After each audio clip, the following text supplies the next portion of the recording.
Ces déclarations plutôt contradictoires de Donald Trump. Donald Trump qui affirme encore hier qu'il n'y aura pas de cessez-le-feu.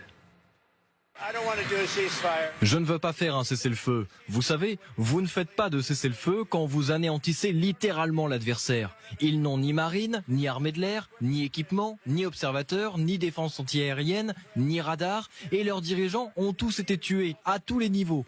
Ce n'est pas ce que nous cherchons à faire. Ça, c'était à 21h, heure française. 22h, voilà ce que tweetait ou en tout cas publiait sur son réseau social Donald Trump. Vous allez le voir, nous sommes sur le point d'atteindre nos objectifs alors que nous envisageons de réduire progressivement notre important engagement militaire au Moyen-Orient. Alors vous savez, on a des correspondants un petit peu partout pour vous faire vivre cette guerre et notamment à Washington. On va retrouver Sonia Dridi parce qu'en effet, déclaration donc contradictoire hier de Donald Trump. Sonia. Oui, sur son réseau social Truth, Donald Trump assure que les États-Unis sont très proches d'atteindre leurs objectifs et il affirme bien qu'ils envisagent de réduire progressivement leurs opérations militaires au Moyen-Orient. Pourtant, à Washington, on évoque toujours la possibilité d'un déploiement de troupes au sol. Selon CBS, des hauts responsables au Pentagone ont commencé des préparatifs pour un possible déploiement de troupes au sol. Des CBS qui évoquent notamment des réunions de militaires pour voir comment gérer la possible détention de soldats iraniens. Donald Trump, lui, laisse toujours planer le mystère. Il a déclaré hier à un journaliste qu'il n'allait pas lui révéler ses plans sur un possible déploiement de troupes. Voilà, Sonia Dridi, donc notre envoyée spéciale tout près de la Maison-Blanche. Bon, pas de cessez-le-feu, les États-Unis qui envisagent de réduire graduellement leurs opérations. C'est vrai qu'on a du mal à comprendre, Magali, comment fonctionne le président Trump qui, on a l'impression, ménage aussi la chèvre et le chou. Peut-être, on sait que l'opinion américaine, notamment, n'est pas du tout favorable à cette guerre. Et puis, il a des élections qui arrivent, Donald Trump. Et c'est peut-être pour ça, en effet, qu'il souffle le chaud et le froid, cette opinion américaine qui, on le voit, est hostile à cette campagne de frappe. Et c'est vrai qu'au moment, comme le disait Sonia, où la presse américaine relaie des informations sur de nouveaux déploiements de Marines américains, on voit bien que Trump est en train d'essayer, tout en envoyant en effet ses renforts, mais de temporiser, parce que déjà que les Américains ne sont pas favorables à ces frappes, ils sont encore moins favorables à un déploiement de troupes au sol. 7% seulement des Américains sont favorables à un envoi de troupes au sol. Voilà, donc en fait, il est en train de dire finalement, pas de panique. Vous voyez, nous sommes en train d'obtenir tout ce que nous voulions. Nos objectifs sont atteints. Donc en permanence, je pense que cette façon de souffler le chaud et le froid, il faut l'interpréter par rapport à cette opinion américaine, parce qu'il essaye de la rassurer, mais en même temps, il ne peut pas complètement se désengager. Enfin, il lui faut certains trophées. Il n'est pas allé encore jusqu'au bout. Il lui faudrait plus d'objectifs atteints. Et je pense par exemple à ces 400 kilos d'uranium enrichi, la question du nucléaire iranien. On voit bien que là, il n'a pas obtenu les résultats escomptés. Et c'est pour ça que notamment on parle d'éventuels commandos au sol. Est-ce que ce n'est pas aussi dans cette optique pour récupérer cet uranium enrichi? On a le sentiment quand même d'un Donald Trump qui navigue un peu à vue et qui veut se ménager toutes les options. Donc il fait venir en effet de nouveaux renforts dans le Golfe. Oui, parce que c'est ça, cette autre indication contradictoire. Ce sont renforts qui sont envoyés, ces potentielles troupes au sol. Ça pourrait présager, en tout cas laisser présager d'une possible opération terrestre. Donc là, on voit bien qu'il est dans la contradiction. Il y a aussi cette rallonge du budget qui est demandé au Congrès pour justement, encore une fois, renforcer l'effort de guerre. On a le sentiment qu'il a quand même perdu le contrôle de la situation en vérité. Après un bon début d'année pour lui, parce qu'en fait le Venezuela, le 3 janvier, ça a été un succès, la capture de Maduro. Le contrôle de la migration à la frontière entre Mexique et US, ça aussi, ça a été un succès relatif des républicains quand même. Même chose sur le Groenland, ce coup de bluff sur le Groenland où en fait on sent qu'il a obtenu quelque chose en retour des pays de l'OTAN et du Danemark. Et là, avec l'Iran, effectivement, il s'engage dans une opération qui le dépasse. Il déploie des marines supplémentaires, à peu près 5000, qui devrait arriver mi-avril, ce qui du coup le coince complètement dans cette région du monde, alors même qu'il y a des opportunités ailleurs, par exemple à Cuba. Ce qui était prévu, je crois, c'est qu'en avril, les Américains soient présents à Cuba pour gérer oui, la après le situation. Venezuela, c'était Cuba. Alors là, nous avons un porte-avions Bush qui n'est pas dans les Caraïbes, mais qui est en Méditerranée orientale. Nous avons des Marines qui vont arriver, donc encore une fois, la mi-avril dans la région. Pour des opérations terrestres, honnêtement, au résultat très indécis en fait, puisque la prise de contrôle d'Ormuz et aussi des petites îles Abu Moussa et Toum, c'est probablement des dizaines et des dizaines de morts. Oui. Et ça engage les Américains sur des mois et des mois d'opérations. Ça n'était pas prévu.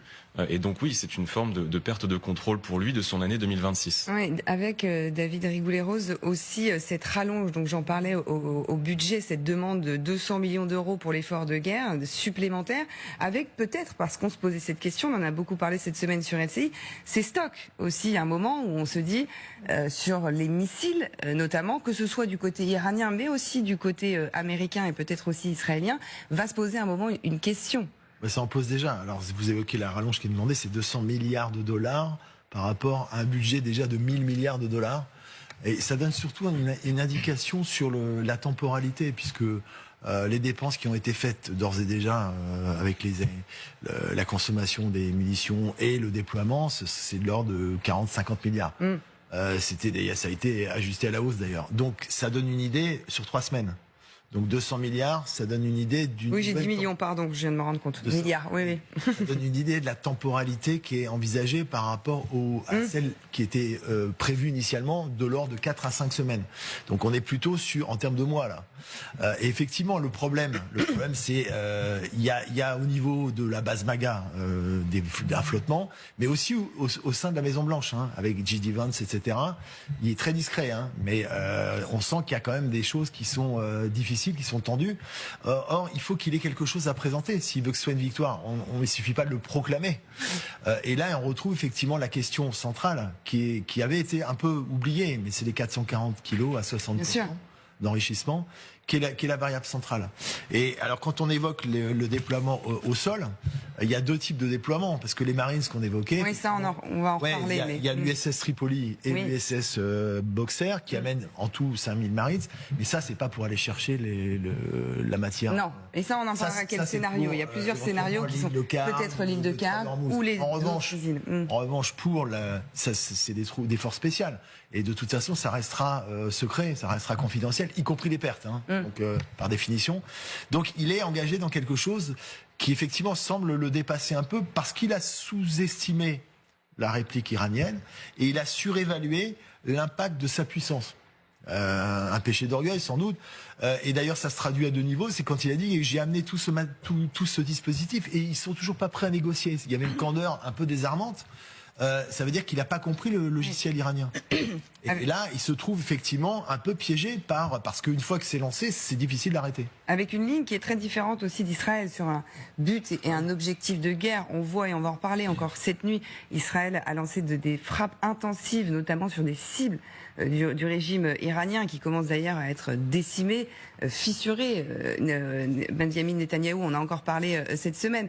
Objectifs différents, ils n'ont pas la même ligne presque avec Benjamin Netanyahou et Israël. Ils disent pas la même chose d'ailleurs, notamment sur la durée de la guerre. Alors sur la durée de la guerre, ils sont plutôt à dire ça va être plus rapide que prévu.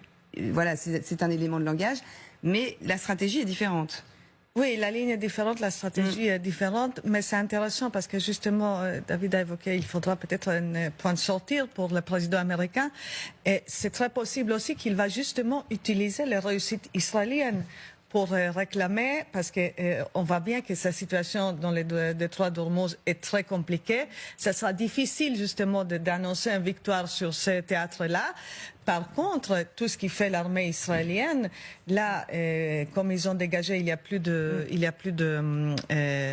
défense aérienne iranienne, les Israéliens tapent partout avec justement, parlons pas de l'élimination de Ali Khamenei, qui était fait en fait par Israël, mais qui était réclamé comme une victoire américaine par le président Trump. Après, on a vu bien sûr l'élimination d'Ali Larijani du ministère des Renseignements, des hauts commandants des Basij. Donc c'est très possible qu'au moment où il va voir qu'il n'a plus le choix, que le prix du pétrole augmente, qu'il y a trop de résistance chez lui à la maison avec les mouvements MAGA, il pourra dire, mais regardez, on a éliminé tous les leaderships iraniens, on a frappé tous les lanceurs de missiles, ça peut être une porte de sortie. on a éliminé la plupart des programmes nucléaires, des réussites plutôt israéliennes, mais qui pourront justement offrir au président Trump quelques aides dans cet espoir d'arrêter la guerre.